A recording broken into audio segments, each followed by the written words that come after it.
السلام علیکم ورحمۃ اللہ وبرکاتہ نحمدہ ونصلی علی رسولہ الکریم اما بعد جناب صدر، اساتذہ کرام اور معزز سامعین اعظام اور میرے ہمدرد ساتھیوں، آج 15 اگست ہے، جس کو بھی اردو میں یوم آزادی اور انگلش میں انڈیپینڈنس ڈے کہتے ہیں۔ ہم ہر سال بڑی جوش اور خروش کے ساتھ 15 اگست کا ایک جشن مناتے ہیں۔ آخر اس کی کیا وجہ ہے؟ کیوں مناتے ہیں؟ اس کے پیچھے کیا راز پنہا ہے؟ اور آج کا یہ عظیم الشان دن ہم بھارت واسیوں کو کیا میسج اور کیا پیغام دیتا ہے؟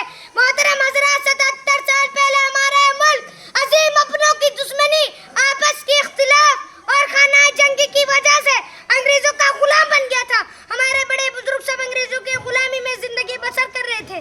دراصل جس دن انہوں نے اپنے ناپاک قدم اس سرزمین پر رکھے، تجارت کے نام پر سیاسی فوجی اثر و رسوخ حاصل کر کے یہاں کے حکمرانوں کو بے دست توبہ کر دیا اور انہوں نے ہم پر تقریباً 2 سال حکومت کی۔ ان کی پالیسی ڈیوائڈ اینڈ رول کی تھی۔ ان کی پالیسی یہ تھی کہ ان کے درمیان نفرت کی دیوار قائم کرو اور ان کو آپس میں لڑاؤ۔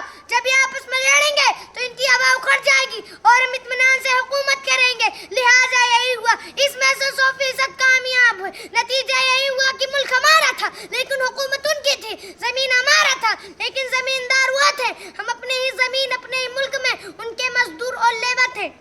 انگریز ہندوستان کے باشندوں پر، یہاں کے لوگوں پر، یہاں کے افراد پر خوب ظلم کیا کرتے تھے اور انہوں نے مردوں کو احتجاج کیا، عورتوں کو، بیوہ بچوں کو یتیم کر دیا، لاکھوں افراد کو، لاکھوں علماء کرام کو پھانسی کے پھندے پر لٹکایا، توبوں کے دہانے پر باندھ کر ان کے چیتھڑے اڑا دیے گئے اور انہوں نے ہندوستان کے معصوم باشندوں پر ظلم و ستم کے پہاڑ توڑے۔ چنانچہ ہندو، مسلم، سکھ، عیسائی سب نے مل کر اپنے لیڈروں کی قیادت میں انگریزوں سے کئی بڑی بڑی لڑائیاں لڑی، کبھی دہلی میں تو کبھی الہ آباد میں، کبھی شاملی کے میدان میں۔ حضرات، جب 15 اگست کا دن آتا ہے تو ہم ملک کے ان مجاہدین آزادی کو یاد دلایا جاتا ہے جنہوں نے اس ملک کی آزادی کے لیے ذات و پات، رنگ و نسل، مذہب اور دھرم کے بھید بھاؤ کو مٹا کر ایک دوسرے سے گلے مل کر ان کا مقابلہ کیا، اینٹ سے اینٹ بجا دی اور ملک کو آزاد کرا کر ہی دم لیا۔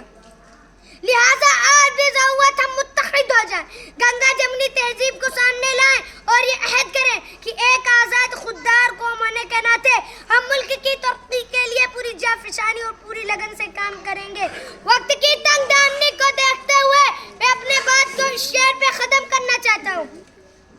مذہب نہیں سکھاتا آپس میں بیر رکھنا، مذہب نہیں سکھاتا آپس میں بیر رکھنا، ہندی ہے ہم، وطن ہے ہندوستان ہمارا۔ السلام علیکم ورحمۃ اللہ۔